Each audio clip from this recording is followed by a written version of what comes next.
Marino Matković i Grobničan bez velikog su stresa na svojim Mavrincima riješili Krčki Rebus, došli do 8. pobjede od 12 kola i još jednom potvrdili svoju neupitnu kandidaturu za sam vrh trećeligaškog zapada. Na stadionu Bebe Haramije Grobničan Krk 2:0. Sve je bilo riješeno nakon 39 minuta, a crveni su na odmor mogli otići i s većom prednošću od ispostavilo se tih konačnih 2:0. Domagoj Prtenjača Krku je zaprijetio 2 put u uvodnim taktovima utakmice. U 4. puca opasno u suprotni kut, u 10. glavom gađa zamalo pored ljevih rašlji, a Dražen Pilčić nakon 15 minuta pokušava škaricama, ali bio je previše iskosa za puni efekt atraktivnog pokušaja. Domaći su jurišali u uobičajenih 4-2-3-1 šefa Dušana Grujevskog. Krk pokušava održati utakmicu pod kontrolom sa 3-5-2 formacijom Damira Kraljića, ali sve je sheme i taktike uvod ubacio Marino Matković sjajnim solo potezom u 21. minuti. 2 čuvara ostavljena u prašini, ulazak u kazneni, paljevica i bomba u suprotne rašlje. Potez koji bi vrhunskim bio nazvan i da se dogodio u Ligi prvaka. Fantastični Matković i Grobničan Krk 1:0. Crveni nastavljaju pritiskati, dominiraju posjedom, kvalitetom i prigodama, pa od 39. dolaze i do 100% zasluženih 2:0.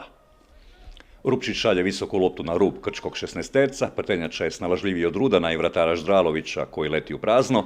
Sve prati Matković, pa ovaj put bez nužnosti za driblingom ili duelom, lagano šalje loptu u nebranjenu mrežu plavih s otoka. Ždralović do odmora 2 put spašava goste, a na poluvrijeme se ide s Grobničan Krk 2:0. Domaći su igrali bez Kurilića, Matije Brdara, Miculinića i Mazema Šarbinija, a gostima su nedostajali Mikulica, Benulić, Zec i Badurina, dok se po barem izjednačenje krenulo sa oporavljenikom Edinom Junuzovićem na Grobničkom travnjaku od 46. minute. I Krk je igrao bolje nego u prvom dijelu, to je momčad s potencijalom za koje je pitanje trenutka u kojem će u punom sjaju doći do izražaja, ali realno na Mavrincima su stvorili samo jednu istinski veliku prigodu i na njihovu žalost naletjeli na baš vrhunsku intervenciju Dina Curača. Igrala se 69. Junuzović ne zahvaća dobro loptu u odličnoj situaciji, no ispada da priređuje zicer jako dobro Mateju Šanteku, ali Curač refleksno ljevicom anulira najveću šansu Krka da se vrati u utakmicu. Grobničan je i dalje s neskrivenim napadačkim ambicijama mirno priveo utakmicu kraju, utakmicu koja je 100% zasluženo došao do nova 3 boda koja je objektivno mogao osvojiti s uvjerljivijom pobjedom. Crveni su momčad u kojoj se vidi trenerski rukopis Dušana Grujevskog, momčad koji ima balans u igri, momčad sa jakim karakterom, zajedništvom i kvalitetom. Na ponos navijačima i svima u klubu, a najviše naravno sami sebi i treneru koji već 8 godina radi sjajan posao na Mavrincima. Apsolutno, mislim da nakon utakmice u Senju gdje onako izgubimo bodove, danas je bilo vrlo bitno se vratiti to protiv odlične momčadi Krka. Znamo da je slagana iznova, da trener Kraljić radi dobar posao, ali mislim da što se tiče danas utakmice itekako sam ponosan na njih. Od prve minute stvarno se vidjelo da izgaraju, da su za svaku loptu je bila borba gdje smo bili po 2-3 igrača na jednu loptu, ali ono prije svega što moram reći, mislim da smo potpuno dominirali, da smo u prvom poluvremenu osim ta 2 pogotka imali 3-4 izgledne šanse gdje je njihov vratar odlično odbranio, bilo je još tu poluprilika. Mislim da u ekipu Krka praktički prvo poluvrijeme ne znam da li smo ni na jednom udarcu sveli, 2 prekida, možda korner, tako da vrlo dominantno prvo poluvrijeme. Otvaranje drugog poluvremena ponovo dobro, ponovo 2 odlične šanse, znači opet za povećanje vodstva gdje je to sad kad brojimo stvarno trebalo otići ovo. I nakon toga naravno malo je, počeli smo mijenjati, počeli smo rotirati, malo se Krk digao, počeo je malo pritiskati, međutim mi smo znali da čekamo svoje situacije iz kontre. Opet kažem, bilo je situacija, nismo izreagirali možda najbolje, nešto je njihov vratar isto ponovo odlično obranio i kad zbrojim sve skupa, kad ekipu Krka svedete na praktički jednu obranu, jednu odličnu priliku gdje je naš vratar odlično reagirao i uz to još jedan udarac, kako da ne budem zadovoljan. Svaka čast mojim momcima, mislim da su stvarno odradili vrhunski, otprosili smo se pobjedom od Mavrinaca za ovu polusezonu.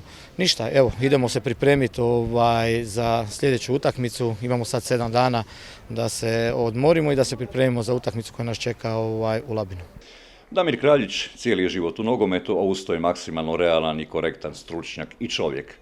Zna kako Krk ima kvalitetu i visoke ambicije na svim klupskim razinama, ali zna i da je posve logično kako nova momčad još uvijek nema automatizme i unutarnju kemiju, kakva se na Grobniku uspješno stvara 8 godina i raste iz sezone u sezonu.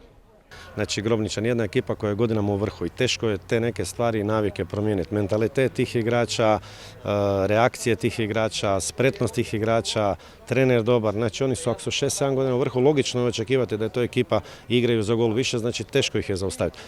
Ono što sam rekao, možda se može desiti slab dan, možda i tako dalje, međutim, realno da, Grobničan je pogotovo prvo polovina bio bolji, drugo ja smatram da smo mi bili definitivno bolji u polju, znači 100%, međutim, evo, nismo, možda da smo zabili neki gol, možda bi malo im napravili nesigurnu situaciju, pa bi nešto uspjeli, ali ja moram čestitati Grobničanu i reći da su danas bili bolji i zasluženo pobijedili. Ali definitivno mi smo nova ekipa, mi smo u stvaranju, i sad već neke naznake bi trebale postojati. Siguran sam da igramo bolje nego što smo igrali, da smo opasniji, da smo bolja ekipa. Međutim, sad trenutno je nama i svaki mali izostanak u stvari problem, ne zato što je normalno da ti fali uvijek koji igrač, nego jednostavno ta konkurencija, kad je neko siguran da igra, onda on ipak ne daje još nešto malo više i to je u stvari taj problem. Zato je Grobničan prvo poluvreme apsolutno dominirao u svim duelima, u svim visokim loptama gdje su oni izrazito jaki i to im je forte u igri. I evo, šta da drugo kažem, jednostavno mi ćemo se potruditi, sljedeći put ćemo pokušati biti bolji, pa ćemo vidjeti. Na rastanku s prvim dijelom trećeligaške 2021-2022 Grobničan će sljedeće subote gostovati u Labinu kod Rudara, a Krk imati imperativ pobjede na svom travnjaku protiv Kostrenskog Pomorca.